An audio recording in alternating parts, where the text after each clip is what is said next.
नमस्कार, पॉलिटिकल बाबा में आपका स्वागत है। मैं हूं मनोरंजन भारती।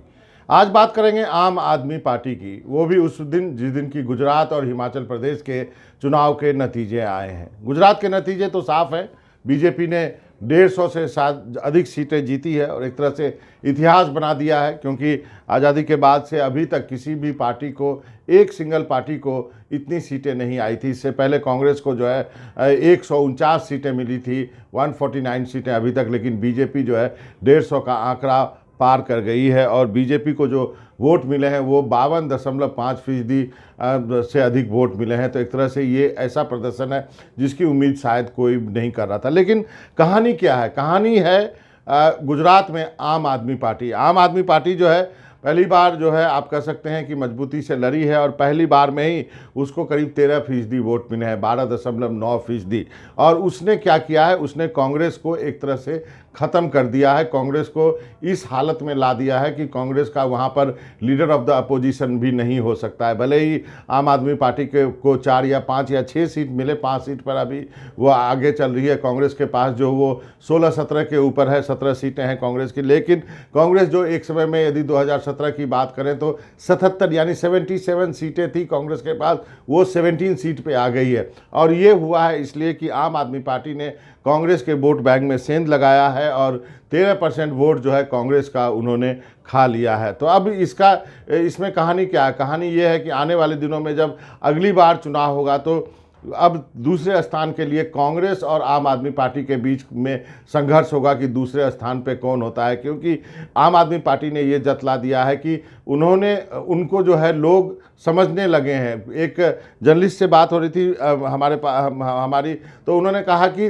दिल से गुजरात के लोग भले ही बीजेपी को चाहते हैं, लेकिन कहीं कहीं लोगों के दिमाग में आम आदमी पार्टी घर कर गई है। यही वजह है कि उन्होंने आम आदमी पार्टी को वोट दिया। दूसरा, एक जर्नलिस्ट ने कहा कि आम आदमी पार्टी को अपनी थोड़ी रणनीति बदलनी पड़ेगी। गुजरात के लोगों को शायद उतने फ्री में बिजली, फ्री में पानी, फ्री में बस यात्रा नहीं चाहिए। उनको एक बिजनेस एनवायरनमेंट चाहिए, एक ऐसा वातावरण चाहिए जहाँ पे वो महफूज रह करके अपना धंधा कर सके। और यही धंधा करने की बात की वजह से लोगों का मानना है कि वहाँ पर बीजेपी जो है लगातार जीती आई है, क्योंकि उनको भरोसा है कि नरेंद्र मोदी जो प्रधानमंत्री है और यहाँ पर यदि बीजेपी की सरकार रहती है तो उनको अपना धंधा करने में, रोज़मर्रा का जो उनका बिजनेस है उनमें कोई दिक्कत नहीं होगी।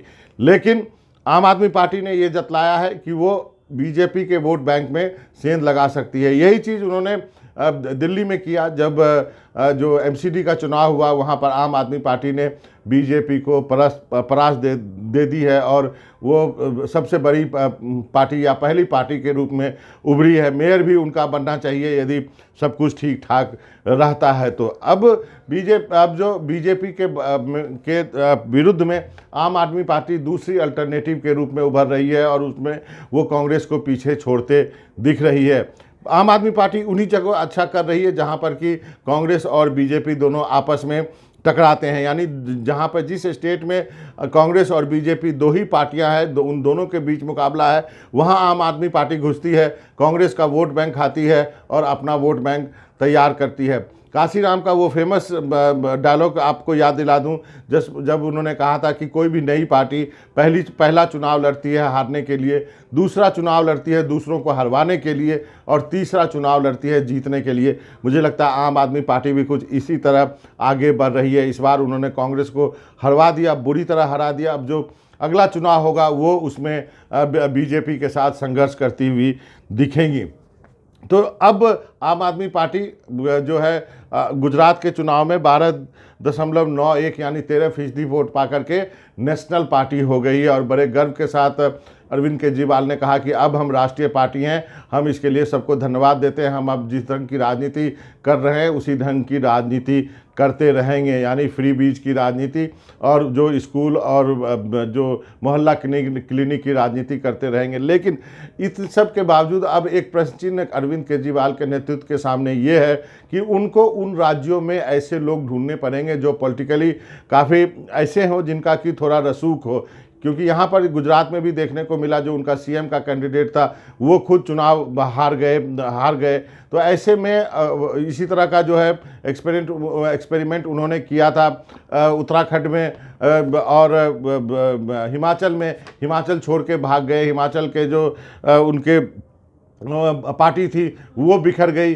गोवा में भले ही उनको सीट मिली, 2 सीट मिली है, लेकिन वहाँ पर भी एक सवालिया निशान है कि कब तक आम आदमी पार्टी रहेगी। तो केवल चुनाव के वक्त नहीं, अगर अगले 5 साल तक आम आदमी पार्टी गुजरात में काम करती रहती है या किसी राज्य में काम करती है तो उनको फ़ायदा हो सकता है। आने वाले दिनों में कर्नाटक में चुनाव है जहाँ पर आम आदमी पार्टी जाएगी या नहीं जाएगी, क्योंकि वहाँ मल्टी कॉर्नर कंटेस्ट होता है। लेकिन मध्य प्रदेश, छत्तीसगढ़, राजस्थान, ये 3 ऐसे राज्य हैं जहां कांग्रेस और बीजेपी के बीच सीधी टक्कर होती है। क्या आम आदमी पार्टी इन तीनों राज्यों में और साथ में हरियाणा जहां पर कि 2 धरों में चुनाव होता है, क्या इन राज्यों में अपनी पैठ जमाने की कोशिश करेगी? क्योंकि अब उनका लक्ष्य होगा कि वो अब एक राष्ट्रीय पार्टी जब कागज़ पे बन गए हैं तो उनको अपना फुटप्रिंट जो है हर एक राज्य में तैयार करना होगा। और यही चुनौती होगी अरविंद केजरीवाल की कि वो अपनी पार्टी को आगे कैसे ले जाते हैं और एक नया लीडरशिप कैसे डेवलप करते हैं हर राज्य में, जो कि आम आदमी पार्टी को अच्छा कर सके और आम आदमी पार्टी पे ये दाग ना लगे कि वो केवल शहरों की पार्टी है। तो ये चुनौती है, देखते हैं अरविंद केजरीवाल क्या करते हैं। पॉलिटिकल बाबा में आज इतना ही। मनोरंजन भारती को इजाज़त दीजिए।